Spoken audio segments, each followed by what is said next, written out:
Restore the Christian Family, Part 11. Older women teach the younger women.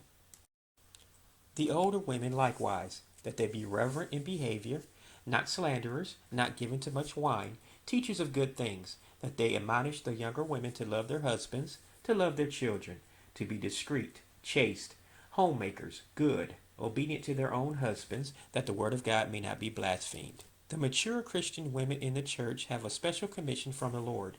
It is a twofold responsibility.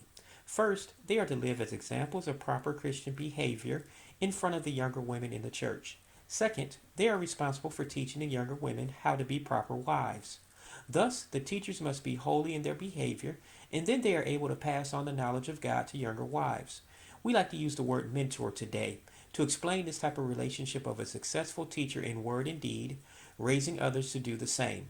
When the older women neglect this duty, the church and our homes are weakened,